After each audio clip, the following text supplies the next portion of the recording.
Good morning student. आज आपण आपल्या 12th पहिला टॉपिक स्टार्ट करतोय. टॉपिकचं नाव आहे रोटेशनल डायनॅमिक्स. ॲक्च्युली हा टॉपिक आहे तो दोन टॉपिकचा मिक्स टॉपिक आहे. म्हणजे ह्या टॉपिकचे दोन पार्ट आहेत. एक पार्ट आहे तो सर्क्युलर मोशन आहे आणि दुसरा पार्ट आहे तो रोटेशनल मोशन आहे.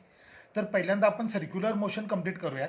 सर्क्युलर मोशनची मी व्हिडिओ सेंड करणार आहे आणि रोटेशनल मोशन मात्र मी झूम ॲपवरून घेणार आहे. ओके.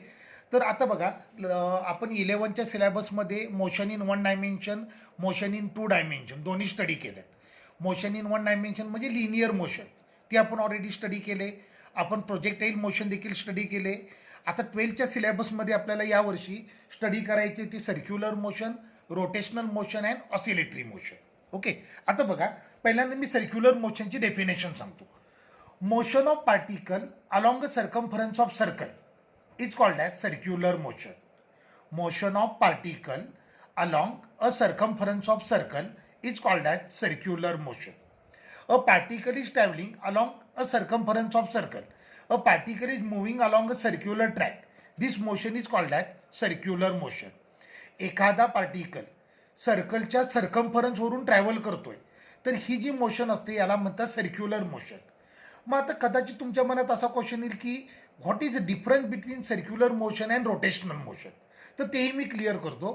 रोटेशनल मोशनमध्ये काय होतं बघा, रोटेशनल मोशनमध्ये पार्टिकल स्वतःच्या ॲक्सिसभोवती स्पिन करतो आणि तो स्पिन करत करत about some fix point revolve होतो. या मोशनला म्हणतात रोटेशनल मोशन. म्हणजे for example motion of earth with respect to sun. आता अर्थ बघा स्वतःच्या ॲक्सिसभोवती स्पिन करते, ॲट द सेम टाईम ती सनभोवती सर्क्युलर मोशन परफॉर्म करते. तर या टाईपच्या ज्या मोशन असतात यांना रोटेशनल मोशन म्हणतात. रोटेशनल मोशनमध्ये बॉडी स्पिन होते आणि स्पिन होत होत ती सर्क्युलर मोशन परफॉर्म करते. सो ही मोशन म्हणजे रोटेशनल मोशन. आणि पार्टिकल स्पिन होत नाही आहे, सिम्पली तो सर्क्युलर ट्रॅकवरून मूव्ह होतोय, तर ही मोशन म्हणजे circular motion.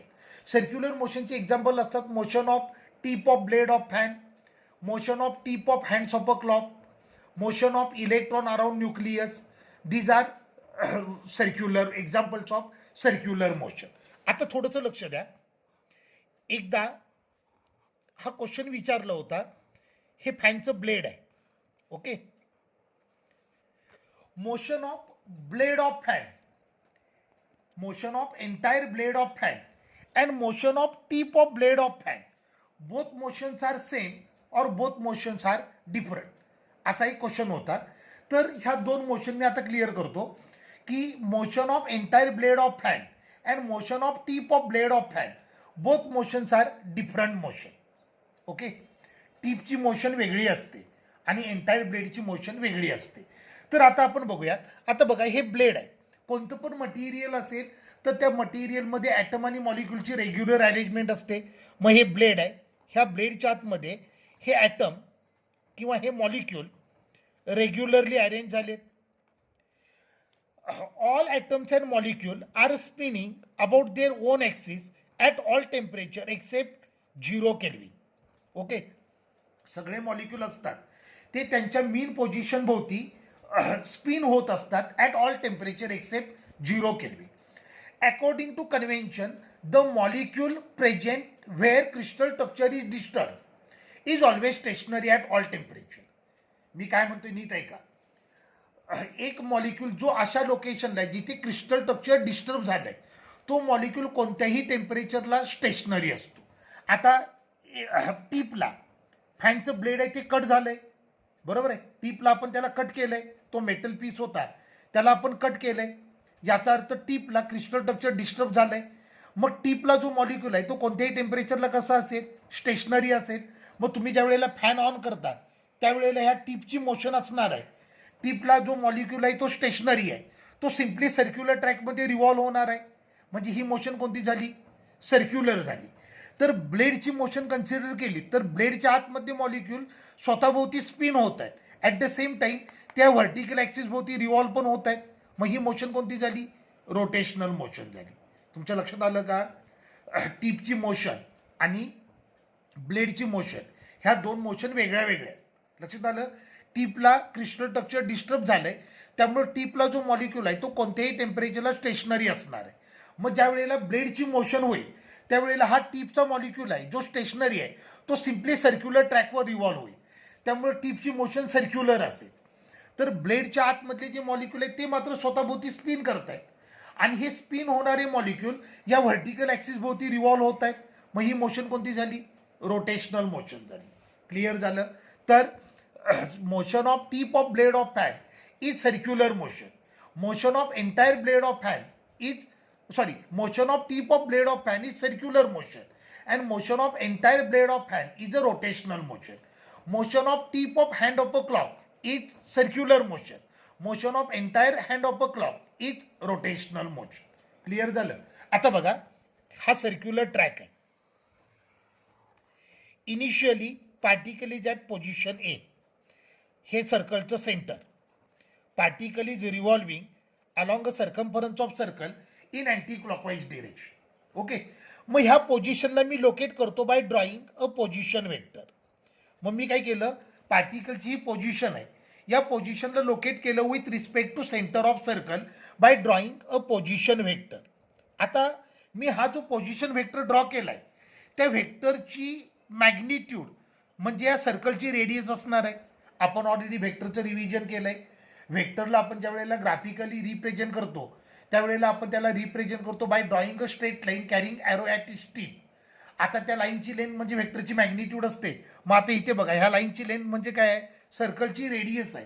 So radius vector असतो, त्याची मॅग्निट्यूड असते is equal to radius of circle, म्हणून याला म्हणतात रेडियस वेक्टर. सो रेडियस वेक्टरला डिफाईन करतात a vector which locate position of particle performing circular motion with respect to center of circle is called as radius vector.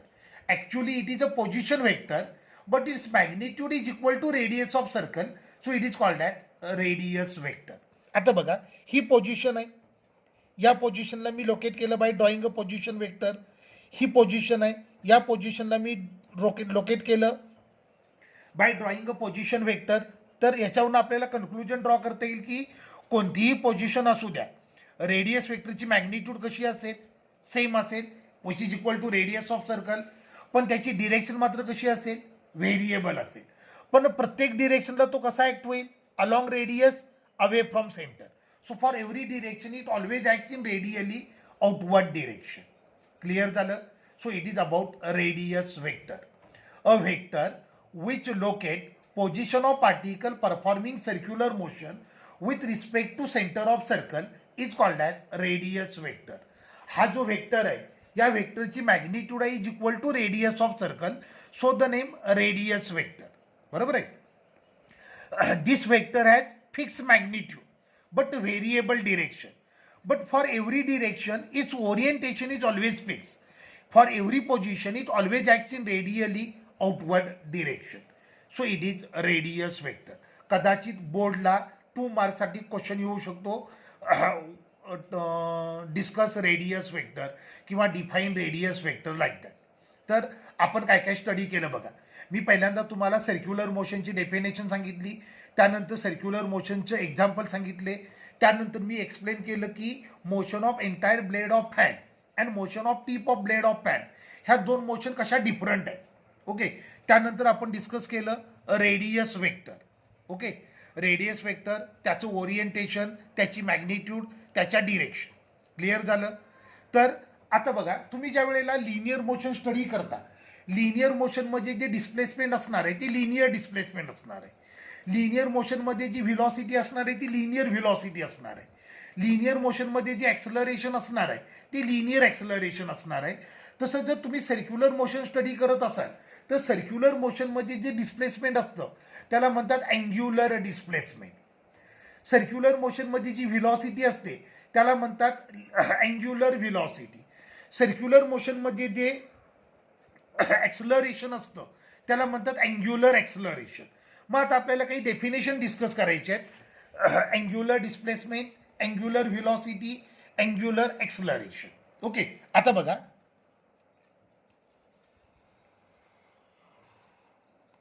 हा circular track, particle is revolving in anti clockwise sense.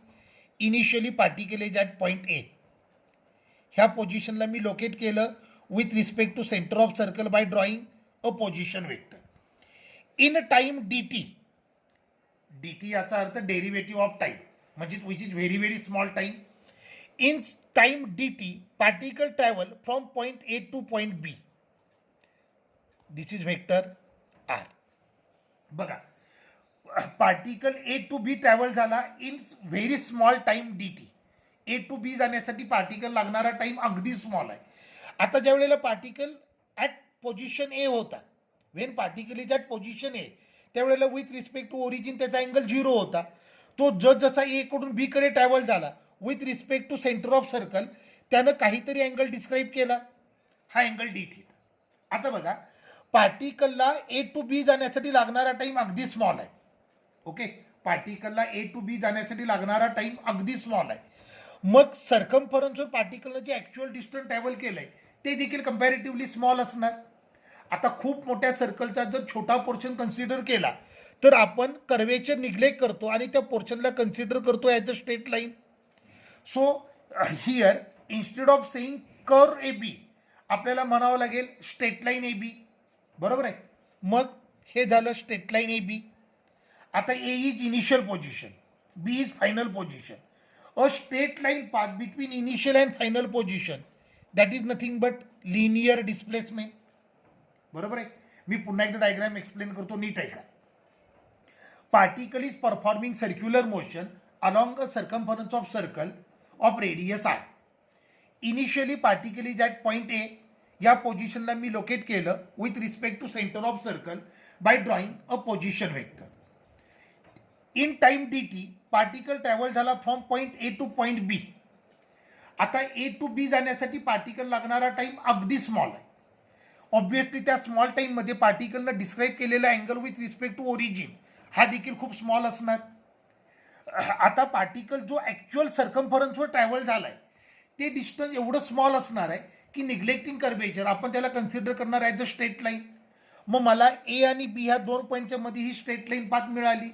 मग straight line path between initial and final position, that is nothing but linear displacement. मग आता बघा, ए आणि बी ह्या दोन पोझिशननी origin सोबत केलेला अँगल किती आहे? D theta. बरोबर आहे. ए आणि बी ह्या ज्या दोन पोझिशन आहेत त्या दोन पोझिशननी ओरिजिन सोबत केलेला अँगल किती आहे? D theta. तर या अँगलला म्हणतात angular displacement. Okay, angle made by two positions of particle performing circular motion with respect to center of circle is called as angular displacement. पुन्हा एकदा डेफिनेशन रिपीट करतो. Angle made by two positions of particle performing circular motion with respect to centre of circle is called as angular displacement. Okay, आता बघा, angular डिस्प्लेसमेंटचा आपल्याला formula लिहायचा आहे. आता हा जो पोर्शन आहे, this portion is equivalent to arc of circle. Therefore angle made by arc is nothing but length of arc divided by radius. आता इथे लेंथ ऑफ आर्क किती आहे? ds आणि रेडियस किती आहे? r. So d theta is equal to ds upon r. So this is formula for angular displacement. Angular displacement d theta is equal to ds upon r. पुन्हा एकदा repeat करतो definition. Angle made by two positions of particle performing circular motion with respect to centre of circle is called as angular displacement. हा जो portion आहे, portion A O B, it is equivalent to arc of circle and angle made by arc. Formula काय असतो? Length of arc divided by radius. Therefore d theta is equal to ds upon R. लक्षात आलं? Angular displacement ही vector quantity. पहिल्यांदा त्याची unit बघूयात. हा angle आहे, सो अँगलची युनिट काय असतं? रेडियन. सो याचं याचा युनिट आलं रेडियन. आता ds म्हणजे डिस्प्लेसमेंट, डिस्प्लेसमेंट म्हणजे लेंथ, रेडियस म्हणजे पण लेंथ. सो या क्वांटिटीला डायमेन्शन असणार नाहीत. सो डायमेन्शन आले L0, M0, T0. So angular displacement ही अशी क्वांटिटी आहे which has dimension, which has a unit but it has no dimension. लक्षात आलं? So dimension L0, M0, T0, unit आलं radian. Okay, angular displacement is a vector quantity. आता मी तुम्हाला scalar व्हेक्टरच्या रिव्हिजनला सांगितलं होतं, अगोदर जर अँग्युलर असा वर्ड आला तर हा कोणत्या टाईपचा व्हेक्टर असतो? Non polar vector. मग अँग्युलर डिस्प्लेसमेंट हा नॉन पोलर व्हेक्टर आहे, whose direction is given by right hand thumb rule. Okay, so according to right hand thumb rule, this vector will always act along the axis of rotation, perpendicular to the plane of circular track, maybe in vertically upward direction or maybe in vertically downward direction. कळलं? जर particle anti clockwise सेन्सनं revolve होत असेल तर angular displacement असेल in vertically upward direction. Particle जर clockwise सेन्सनं revolve होत असेल तर अँग्युलर डिस्प्लेसमेंट असेल इन व्हर्टिकली डाउनवर्ड डिरेक्शन. हे बघा, इकडे लक्ष द्या.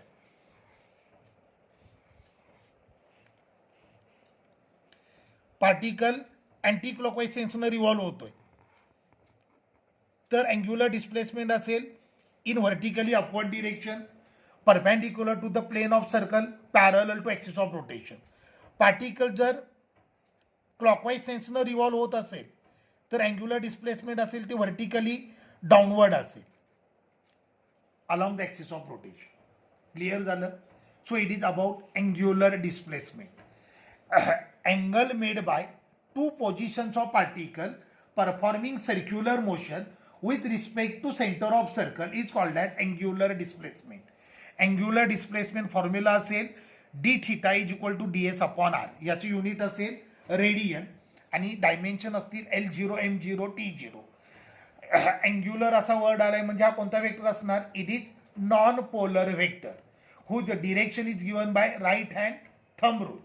According to right hand thumb rule, it may be in vertically upward direction or it may be in vertically downward direction. If particle is revolving in anti-clockwise sense, then angular displacement is in vertically upward direction. If particle is revolving in clockwise sense, then angular displacement acts in vertically downward direction. Okay? ह्याचं vector relation असं असेल, vector D theta is equal to R cap cross vector D S. दोन वेक्टरचं multiplication answer पण vector म्हणून काय use केलं मी? क्रॉस. आता unit vector is nothing but parent vector divided by magnitude of parent vector. Therefore vector D theta is equal to vector R cross vector D S upon R square. R square कसाला कळलं ना? R कॅपचा formula मी vector r upon r put केला. So हे आलं vector R cross vector D S upon R square. This is angular displacement. Clear झालं? Angular डिस्प्लेसमेंटचा formula मी कसं ऑप्टेन केला, कन्सिडर केलं. हा पोर्शन आहे त्याला मी कन्सिडर केलं आर्क ऑफ सर्कल. मग angle made by arc is nothing but length of arc divided by radius. त्याच्यावरून मी त्याचा फॉर्म्युला लिहिला d theta is equal to d S upon R. हा अँगल आहे त्यामुळे याची युनिट काय आलं? रेडियन. पण it is ratio of length to length. Therefore it has no dimension. तो डायमेन्शन आले L0 M0 T0. क्लिअर झालं? याची डिरेक्शन कोणत्या रूलनं सांगायची? By using right hand thumb rule और right hand screw rule. Clear झालं?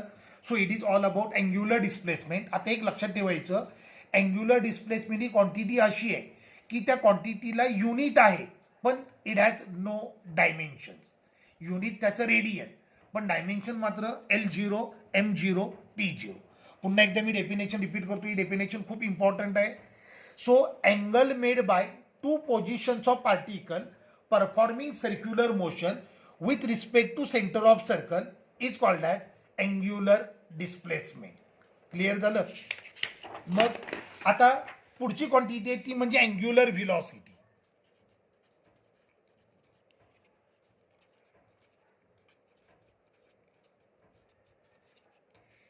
अँग्युलर व्हेलॉसिटी सिम्बॉल आहे ओमेगा. ओके, आता बघा, लिनियर व्हेलॉसिटी म्हणजे rate of change of linear displacement. मग तसं अँग्युलर व्हेलॉसिटी म्हणजे काय असणार आहे? Angular velocity is nothing but rate of change of angular displacement. So rate of change of angular displacement is called as angular velocity. Change in angular displacement per unit change in time. Change in angular displacement per unit change in time is called as angular velocity. लक्षात आलं? Rate of change of angular displacement is called as angular velocity. Change in angular displacement per unit change in time is called as angular velocity. So omega is equal to d theta upon dt. याचं unit असेल radian per second आणि dimensions असतील L0, M0, T-1. Okay. Omega is vector quantity and vector d omega is equal to vector d theta upon dt. So rate of change of angular displacement is called as angular velocity. Angular velocity is also non-polar vector whose direction is given by right hand thumb rule. आणि हा कसा act होईल? Parallel to axis of rotation, may be in vertically upward direction or may be in vertically downward direction. Clear झालं? So angular velocity. आता लक्ष द्या, angular velocity is nothing but change in angular displacement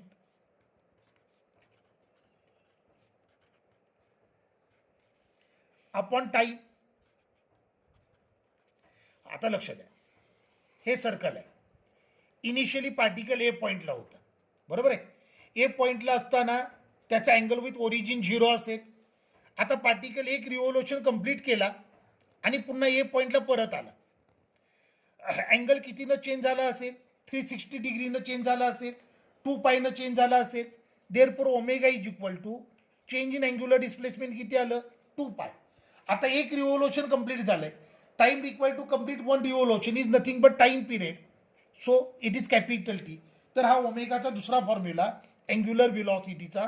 angular velocity is equal to 2 pi upon capital T. मी कसं केलं लक्षात आलं? Angular velocity is nothing but change in angular displacement divided by change in time. Particle पहिल्यांदा ए पोझिशनला होता. ए पासून तो एक रिव्होल्यूशन कंप्लीट करून पुन्हा त्याच पॉईंटला परत आला. आता इनिशियली ज्या वेळेला पार्टिकल ए पॉईंटला होता त्यावेळेला विथ रिस्पेक्ट टू ओरिजिन त्याचा अँगल 0 होता. एक रिव्होल्यूशन कंप्लीट झालं, एक सर्कल कंप्लीट झालं म्हणजे अँगल किती डिस्क्राईब झाला? 360 डिग्री म्हणजे 2 पाय. म्हणजे एक रिव्होल्यूशन ज्या वेळेला कंप्लीट होतं त्यावेळेला अँगल कितीनं चेंज होतो? 2 पाय रेडियननं चेंज होतो, बरोबर आहे. And time required to complete one revolution is nothing but time period. Therefore omega is equal to काय मला मिळालं? 2 पाय अपॉन कॅपिटल टी. मग ह्यालाच मी असं लिहितो 2 पाय into 1 upon t.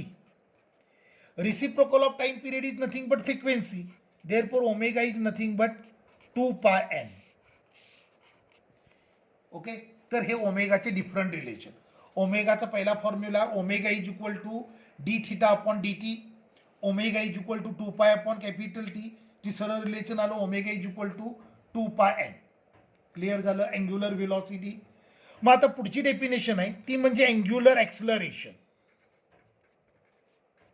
Alpha. Angular ॲक्सलरेशनला डिफाईन करतात rate of change of angular velocity is called as angular acceleration. Rate of change of angular velocity is called as angular acceleration. Change in angular velocity per unit change in time, that is nothing but angular acceleration. So alpha, change in angular velocity divided by change in time. Okay. आता alpha फॉर्म्युलाला d omega upon d t. Unit आलं radian per second square. Dimensions आले L0, M0, T-2. आता ह्याच्यात पण angular असं wording आलंय म्हणजे हा कोणता वेक्टर असणार? नॉन पोलर वेक्टर असणार whose direction is given by right hand thumb rule.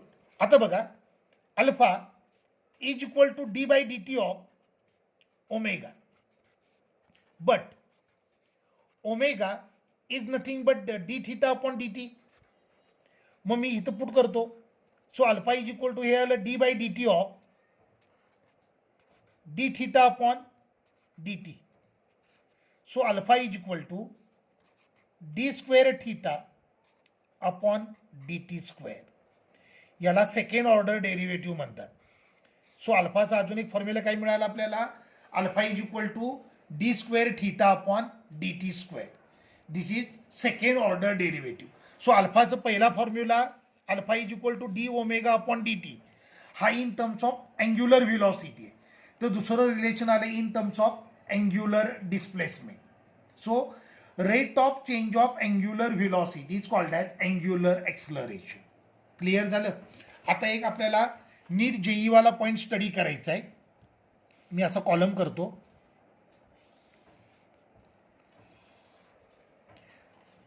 Revolution, distance travelled, displacement,